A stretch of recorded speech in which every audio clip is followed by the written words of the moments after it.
Welcome. My name is John Flanagan. I'm the head of sales and client success at Kigo, a RealPage company.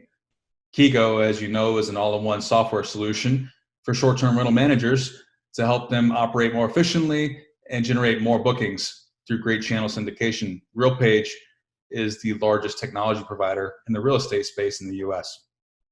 Today, we'll be talking about traditional long-term property management and how those companies are beginning to find their way into managing short-term rentals. We'll explore some data and some trends that create a pretty convincing conclusion that the future will be comprised of a world where those companies will coexist with and compete with the short-term or vacation rental managers of today. Before we get started, I want to say thank you to Manuel Lozano and the ExpoRV team for putting on the year 2 edition of ExpoRV.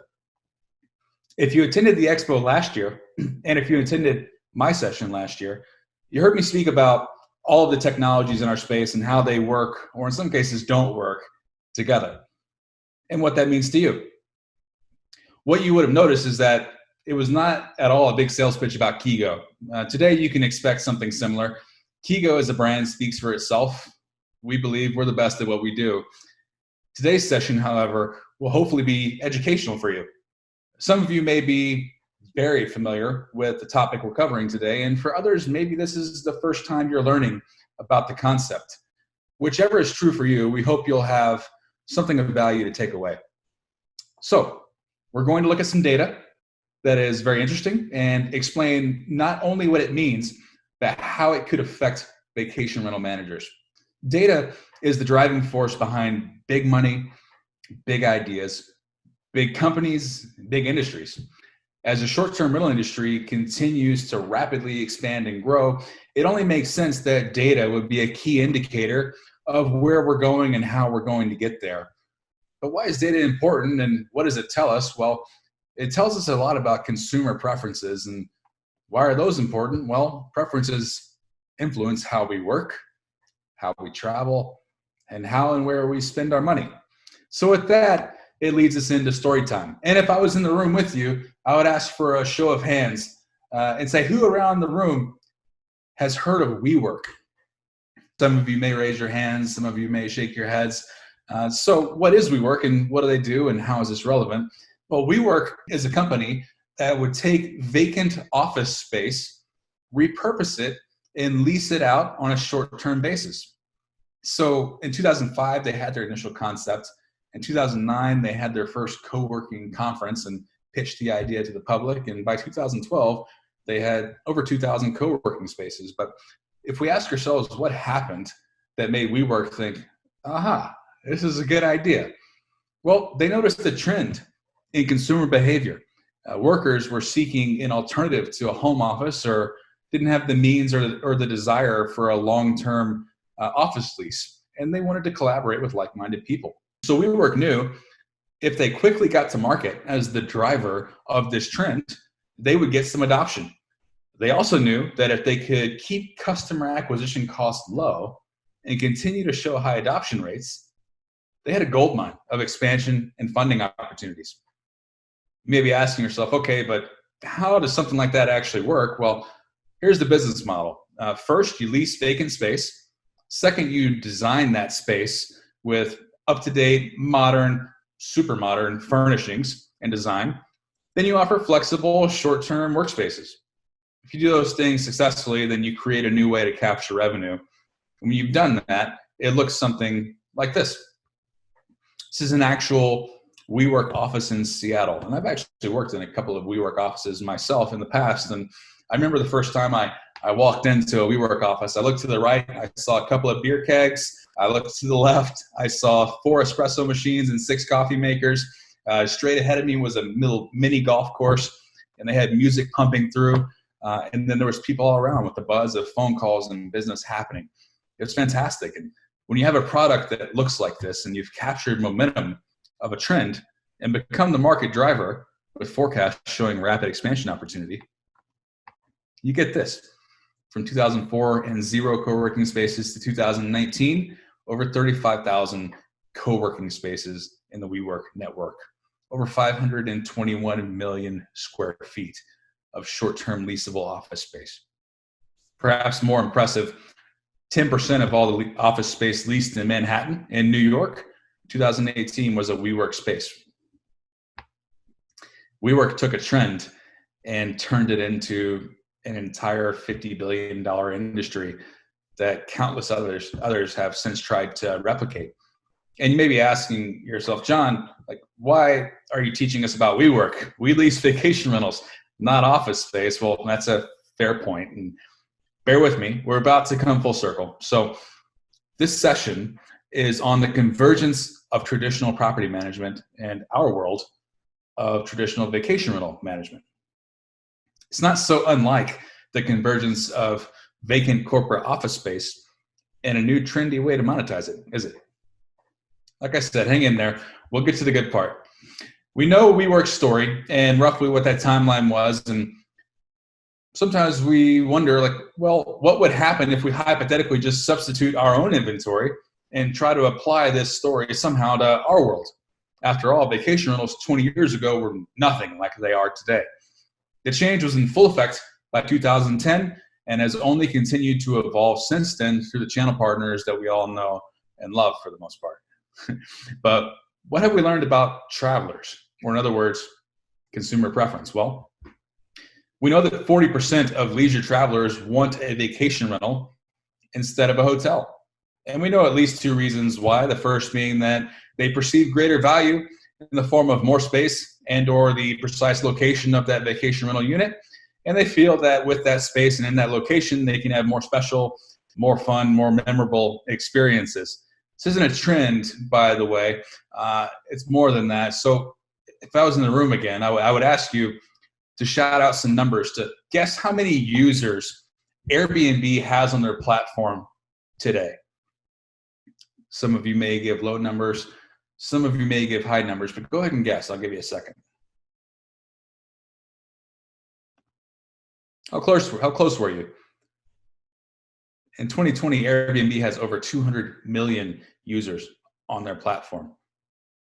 So with nearly 300 million vacation rental travelers worldwide, we know we've established an industry and that it's growing.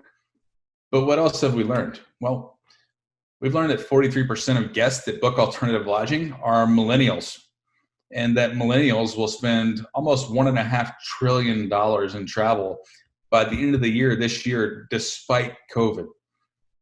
And if the data is accurate, then 75% of the global workforce will be millennials by 2025. And if that's the case, then non-hotel accommodation is forecasting extremely low acquisition costs for customers and a supremely high adoption rate. Sound familiar at all? I thought so too. How does this tie into traditional property management though? Well, here's what we know. We know that a stabilized asset means an individual property has 80% or higher occupancy ratio. So stabilized assets in the multifamily industry are down below 95%. There are roughly 35 million multifamily units in the US, which means there are almost 2 million units that are not stabilized, or in other words, vacant. So not only in the multifamily industry are they struggling to fill that vacancy, but average rent growth is only up 1.2%, which is the lowest since 2011. And it's actually worse than that in some cases. Here's 15 examples of where rent's not going up at all. They're actually making concessions. And a concession, simply put, is any reduction in price or rent or some other kind of ancillary benefit provided to a tenant or a buyer as incentive to buy or lease. So you can see Houston and Dallas, right in my backyard, over 11% concessions value this year.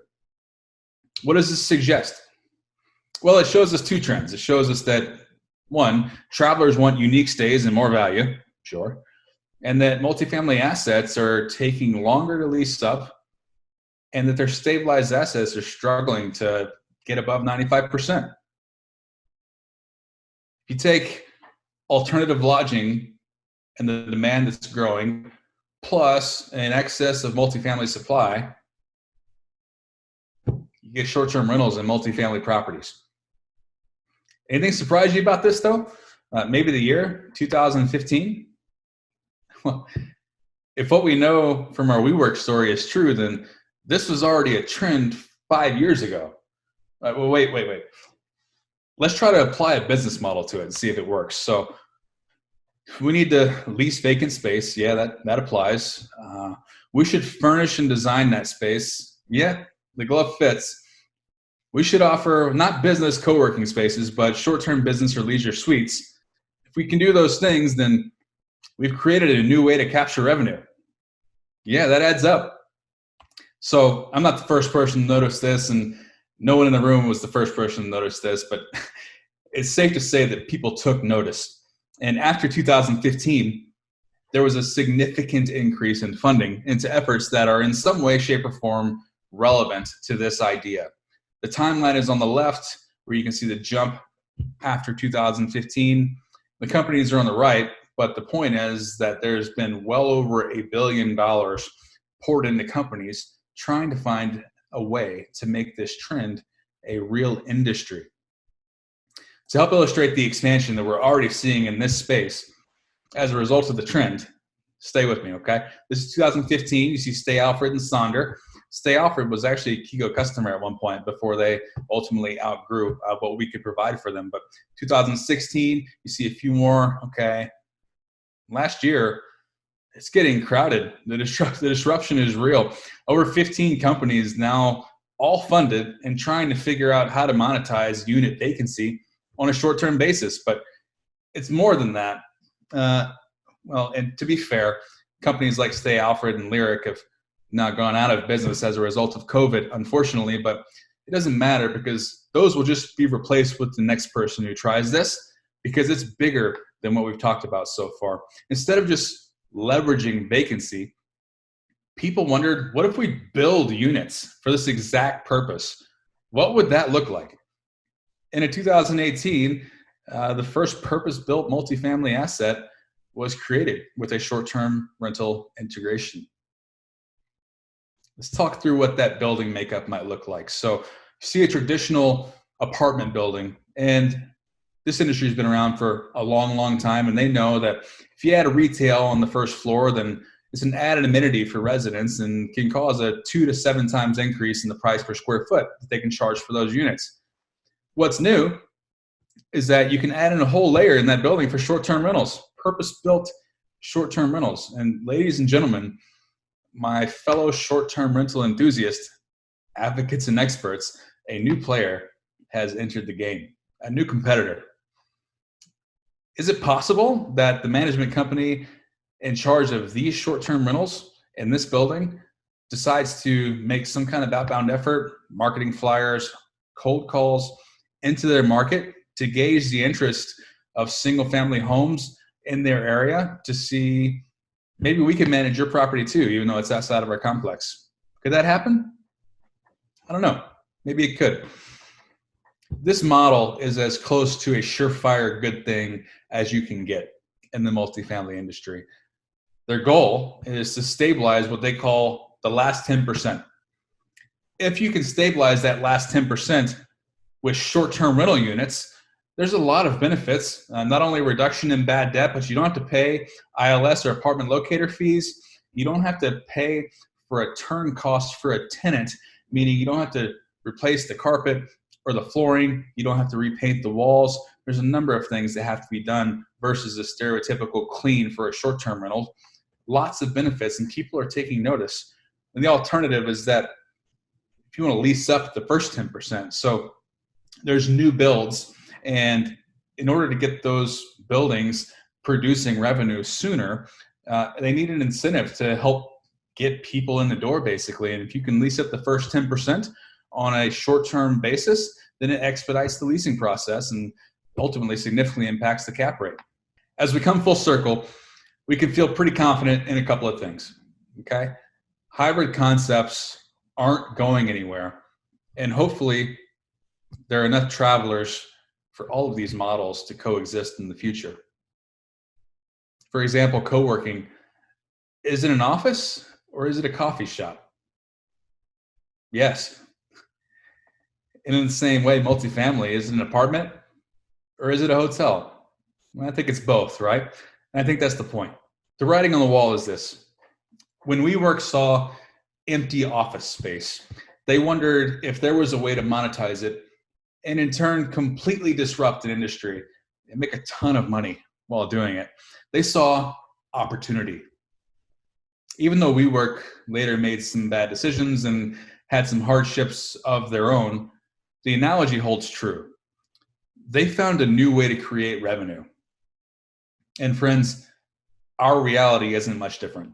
As you leave the conference today and check out some of the other vendors and presentations that are available to you, I would encourage you to ask yourself a few honest questions about your business.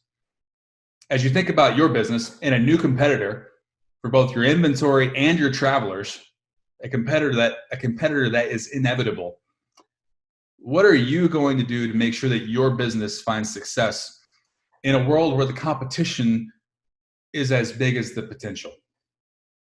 Now, I don't mean to scare anyone by the message today, because frankly, Kigo is one of the companies that is leading the charge on trying to empower this type of business model from a technology perspective.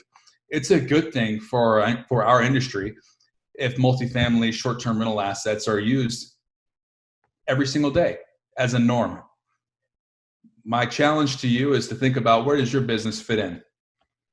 And with that, everyone, have a wonderful rest of your day. Enjoy the rest of the conference, and we hope to see you all in person again next year. Cheers.